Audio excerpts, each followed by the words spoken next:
Hey, Pokeos here. Let's have the discussion everyone loves, and that is modern versus vintage. I'm gonna give you my thoughts on, the conversation. I think that both of them have their place. I think that both are totally fine to collect. I think that you should collect what you like. Now, I do have some slight concerns when it comes to value versus rarity.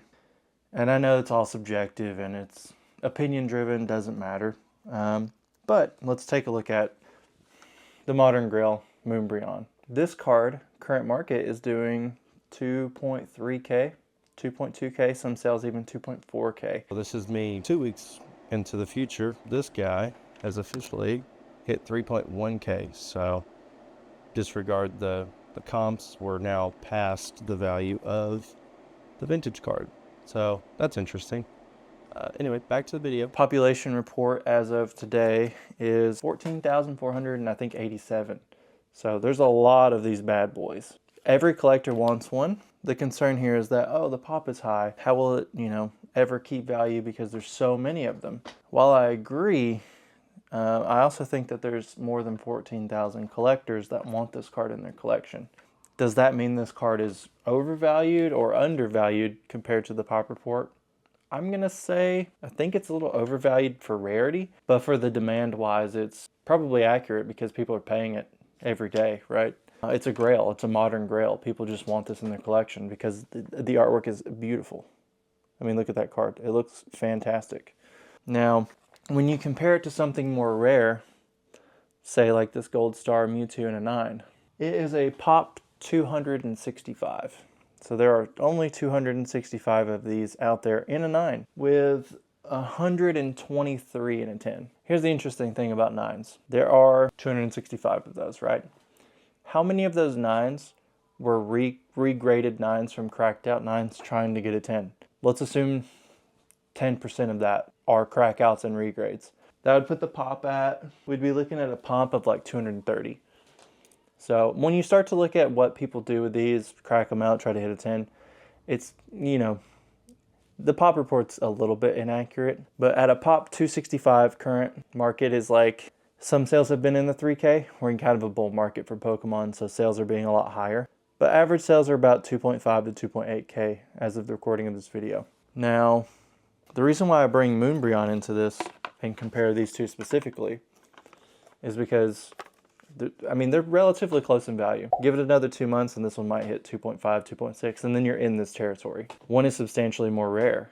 This card was hard to pull. The box to get this card, to even pull it, good luck. You won't find it. If you do, it's worth the down payment on a house.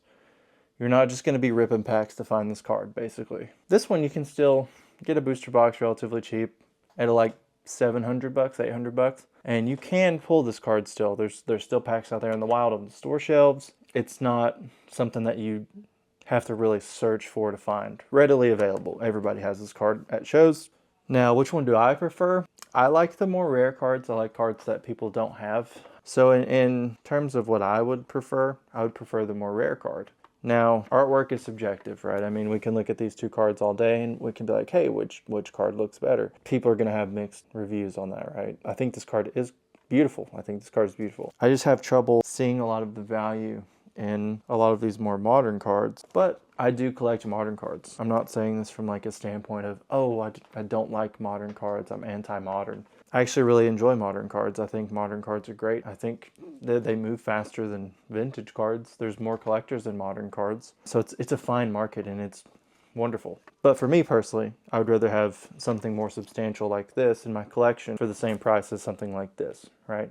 My take on it is, collect what you like to collect. If you like rare cards, go for rare cards.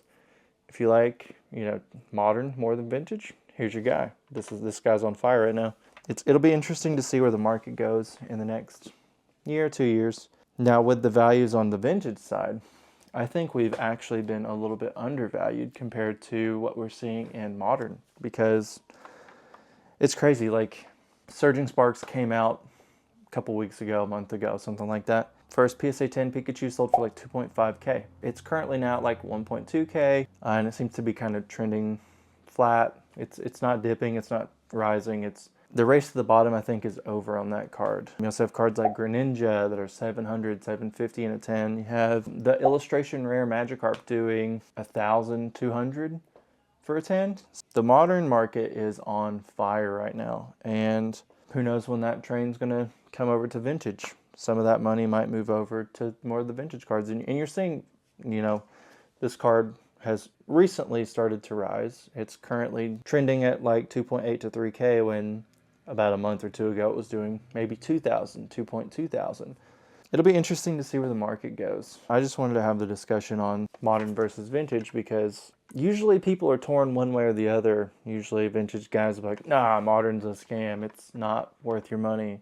A lot of the modern guys are like, these older artworks aren't as cool because they're not full art cards. They don't look as flashy. I think they're both good. I would like to have both in my personal collection, so I see no harm in collecting both. Now, sure, it'll kill your wallet, but they're solid both ways. And, you know, one day that this will be someone's nostalgia vintage card, right?